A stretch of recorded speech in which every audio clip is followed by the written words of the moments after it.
भयंकर गर्मी का दौर शुरू हो चुका है। 44-45 डिग्री टेम्परेचर का पहुंच जाना आम बात है। देश के पूर्व के इलाके देवरिया और आसपास के इलाकों से रोज़ सैकड़ों की संख्या में लू की वजह से लोगों के मर जाने की खबर अखबारों के मुख्य पृष्ठ की खबर भी बन रही है। ऐसे में हम लोग फरीदाबाद में हैं और फरीदाबाद में भी जब जून जुलाई के महीनों में लगातार नगर निगम के दफ्तरों पर महिलाओं का मटका फोड़ प्रदर्शन चालू रहता है। जगह जगह महिलाएं पानी की मांग को लेकर रास्ता जाम करती रहती हैं। इन्हीं सब प्रक्रियाओं में क्रांतिकारी मजदूर मोर्चा के कार्यकर्ता भी मजदूर बस्तियों की समस्याओं को लेकर जूझते रहते हैं और फिलवक्त आज़ाद नगर बस्ती और अन्य ऐसी ही मजदूर बस्तियों में पानी की समस्या को लेकर क्रांतिकारी मजदूर मोर्चा के तमाम साथी तमाम अधिकारियों से रूबरू हुए और तमाम नगर निगम के दफ्तरों या अन्य दफ्तरों के चक्कर काटे। हमारे साथ हैं क्रांतिकारी मजदूर मोर्चा के महासचिव सत्यवीर जी। आइए उनसे जानते हैं, समझते हैं कि इस पूरी प्रक्रिया में उनके क्या अनुभव रहे और पानी की समस्या को वो कैसे देखते हैं और इस समस्या के समाधान को भी वो कैसे देखते हैं। सत्यवीर जी। देखिए, हम लोग अभी बल्लभगढ़ तहसील से बाहर निकल के ये रिकॉर्डिंग कर रहे हैं। वहाँ जो 3 मुद्दे हम लेके गए थे उसमें सबसे महत्वपूर्ण था कि ऐसी भयंकर गर्मी में 3-3 दिन तक पानी आज़ाद नगर के आधे से ज़्यादा क्षेत्र में नहीं आ रहा है। इसीलिए हमने सबसे पहले जो वहाँ पे जलघर है जहाँ से पानी सप्लाई होता है, वहाँ पे भी जाके हम आए थे और वहाँ उन्होंने हमें आश्वस्त किया था, लगभग 20 दिन हो गए, कि आपकी समस्या का समाधान हो जाएगा। लेकिन कल जब जो वहाँ जेई हैं अजीत जी, उन्होंने हमें स्पष्ट किया कि आप सोच के चलिए कि कई बार ऐसा होगा कि आपकी बस्ती में 3-3 दिन तक पानी नहीं जाएगा। तब बहुत ख़राब लगा और हमने उनको बोला कि आपके घर में पानी 3 दिन तक ना आए तो चलता है क्या आपको? तो वो चुप हो गए और फिर उन्होंने स्वीकार किया कि मैं कुछ नहीं कर सकता हूँ, मेरे को जितना पानी उपलब्ध है और मेरे को जो आदेश है उसके हिसाब से मैं कर रहा हूँ।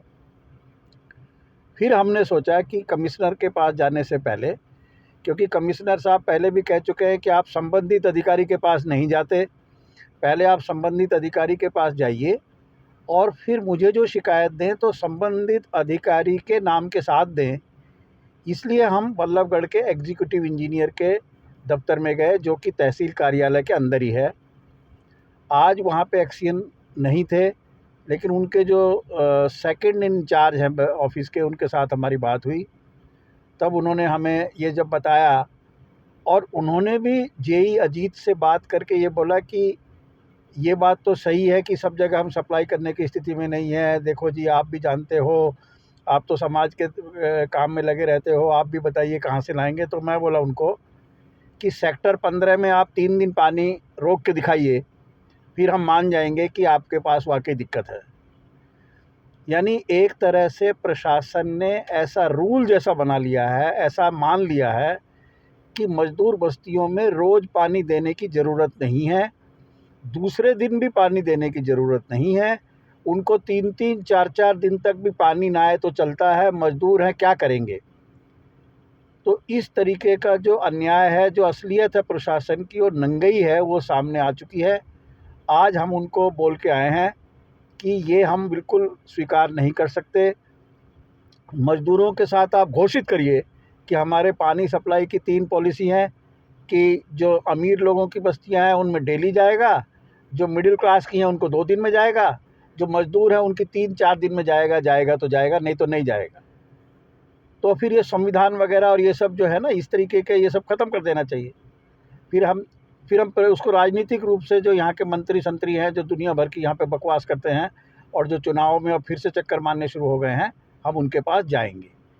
तो सबसे पहले तो मैं हम आज़ाद नगर के साथियों को ये बोलना चाहता हूँ कि हमारे इस प्रयास का नतीजा आपके सामने है और हम उनको बोल के आए हैं कि आप 1 हफ्ते में ये सुधारिए, पानी रोज़ आना चाहिए। कभी कम ज़्यादा हो सकता है, लेकिन रोज़ पानी, ऐसी गर्मी में नहीं आए तो लोग मरेंगे। गंदगी फैल जाएगी, मर जाएंगे। तो उन्होंने हमें आश्वस्त किया है, लेकिन उनकी जो बात है उससे हमें लग रहा है कि ये हमें धरना प्रदर्शन जोरदार तरीके से आयुक्त के सामने ही करना पड़ेगा, जो कमिश्नर हैं उनके सामने करना पड़ेगा। और इस बार हम नाम से करेंगे कि इन अधिकारी के पास गए थे, उन्होंने बोला कि 3 दिन में ही आएगा।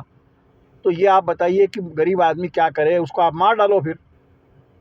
तो ये है परिस्थिति पानी वाले मुद्दे पे। समझाइए कि जब हम देखते हैं, जब ये अधिकारी कह देते हैं कि पानी की समस्या है और तरह की दिक्कतें, पानी कम है, हम कैसे सबको पानी दें, लेकिन दूसरी तरफ हम देखते हैं कि इन्हीं पानी की समस्या, पानी की कमी के बीच में फरीदाबाद ही नहीं, देश के कोने-कोने में हर नुक्कड़ चौराहे, हर कोने अंतरे में पेप्सी, कोको कोला, बिसलेरी और ऐसे ही तमाम नाम के बोतल बंद पेय पदार्थ भरपूर मात्रा में उपलब्ध हैं। उनके जितने वो उपलब्ध हैं, उनसे ज़्यादा उनके प्रचार के लिए जो बोर्ड्स और सामग्री हैं वो उपलब्ध हैं। तो इन कंपनियों को और ऐसे बोतल बंद पेय बनाने वालों को पानी की बिल्कुल दिक्कत नहीं होती है, और एक आम नागरिक को पानी की भयंकर दिक्कत होती है। इसका क्या राजनीतिक अर्थशास्त्र है और इसको आप कैसे समझते हैं? नहीं, ये तो साफ ही हो गया। देखिए, प्रशासन अगर ये पहले मानेगा कि हर दिन हर व्यक्ति के घर में पानी आपूर्ति करना हमारा सबसे पहला काम है, नहीं तो हमें कोई अधिकार नहीं जाता कि सबसे उनसे कर वसूलें, उनसे हर वस्तु पे आप जीएसटी लें। यदि प्रशासन ने मान ही लिया है कि मजदूर बस्तियों में 3-3 दिन में पानी जाएगा, तो कल को हफ्ते भर में भी कर सकते हैं।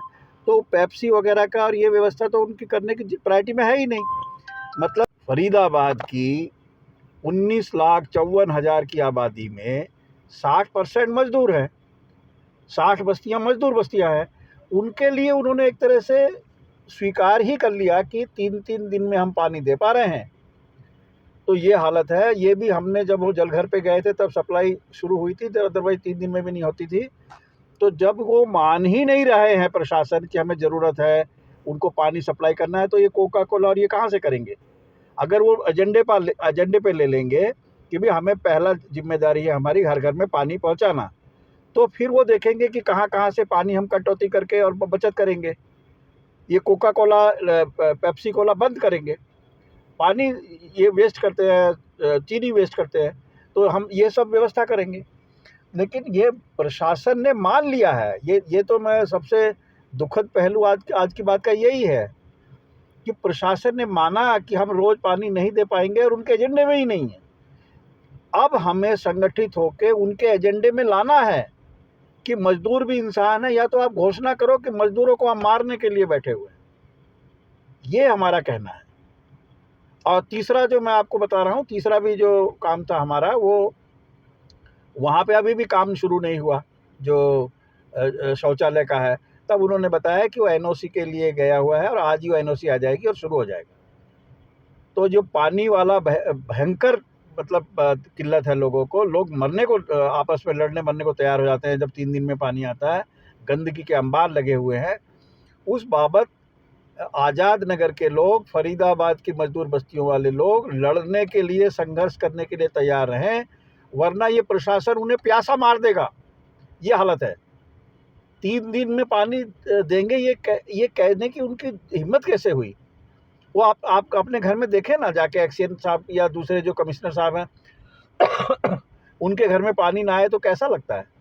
आधे घंटे को पानी ना आए घर में तो खलबली मच जाती है। इस कदर आज पानी की ज़रूरत है। आदमी बिना नहाए नहीं रह सकता है, बिना पानी पिए नहीं रह सकता है। मजदूर तो वही पानी पीते हैं। तो ये हालत है। तो यहाँ के जो मजदूर लोग हैं, सभी जगह की हालत यही है कमोबेश। तो यदि उन्होंने संघर्ष के लिए कमर नहीं कसी तो अपने घरों में प्यासे ही मर जाने वाले हैं। इससे अच्छा लड़के मरे। ये है मेरा कहना। तो क्या तैयारी रखने को कहेंगे आज़ाद नगर वासियों को? नहीं, आज़ाद नगर के वाले लोगों को हम कहने वाले हैं कि ऐसा हम जितने लोग जाते हैं, संगठन के लोग हैं, वो जाके आ गए और उनको घर पानी मिल जाएगा, ऐसी भ्रम हम पैदा नहीं करना चाहते। ऐसा उनका भ्रम हम नहीं रखना चाहते उन लोगों को। सब लोगों को इकट्ठे होके, पूरी बस्ती को इकट्ठे होके, और जो हम डिसाइड करेंगे, सबसे मिल के डिसाइड करेंगे। एक मोर्चा लेके नगर निगम कार्यालय पे जाएंगे और उनको बोलेंगे कि आप ऐसा नहीं कर सकते कि मजदूरों के लिए एक अलग नीति बनाएंगे और अमीरों के लिए अलग नीति बनाएंगे। ये उनको हम एहसास कराएंगे। जो कि एक बार भी नहीं होगा तो 10 बार में कराएंगे, लड़ते जाएंगे। ये है हमारा कहना मजदूर लोगों से, आज़ाद नगर के लोगों से।